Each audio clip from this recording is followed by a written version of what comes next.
But what people cannot bear in the UK, it seems, is the constant protesting about absolutely everything. We know there is a Gaza protest every other Tuesday, every other nanosecond, every half hour.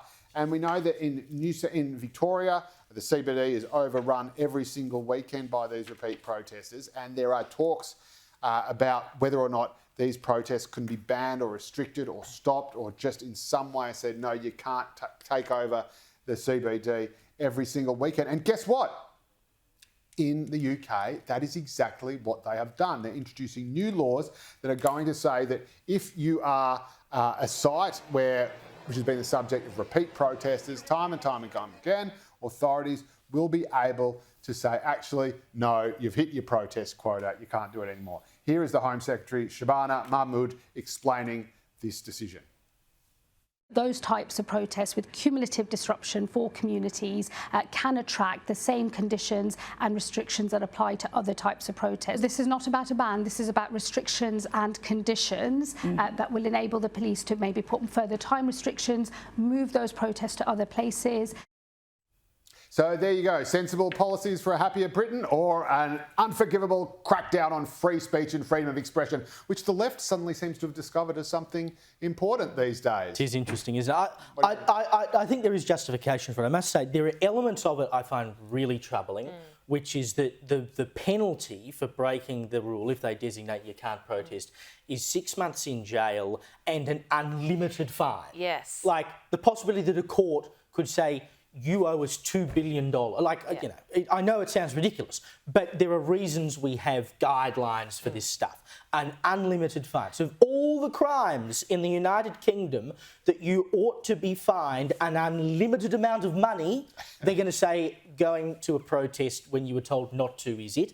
I think that is just completely off kilter and needs to be done away with immediately. But the idea that if you keep protesting week after week after week, on the same issue, and of course we spend public money to police these things, and you're holding up parks and whatever, if the coppers at the very least say you have to protest in a different location in future, and if you keep doing it, we're going to tell you to stop. Like, after a while, we get the picture, don't we? Yeah. Do we have to keep spending the public money on police to look after these lunatics?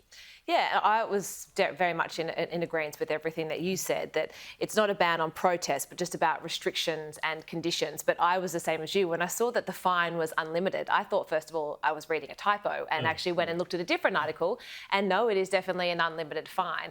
But I think things like this will be great, and I would be interested to see if Australia will bring something in similar, and I use the example of what's potentially going to happen next weekend on October 12 with the pro-Palestinian marchers wanting to be on the Opera House steps, and police said no, it's too dangerous, and they are then taking it to court. I think it's times like that when police and guidelines and law should come into place to say if that's a site that is out of bounds, whether it's the bridge or the Opera House, that should just be a no-go. And if police say no, then we should be respecting their decision. Yeah, Indeed. I think the reason for, and I'm just guessing, I don't have many sources in the UK government, but I'm guessing that this is as a bulwark against, if it was just a sort of set peppercorn penalty, say, you know, a few £1,000 or a few £100 or whatever, I think the problem would be that would then mean that very, very rich people would be able to bankroll very high visibility protests that they know would get lots of coverage because, of course, people would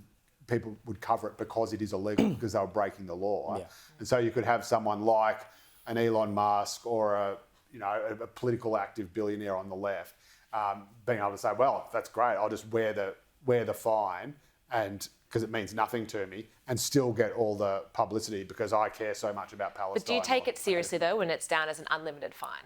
I think if you had like a $500,000 fine, people might take it a little bit more seriously. No, this one, but I think that if a judge was given the discretion of being able to say, right, we can penalise you any amount of money we want to stop you from continuing to do this. If it could look at Elon Musk and say, well, now the penalty is $10 million, but for some poor old, anti-vaxxer on a street corner, it's, 100.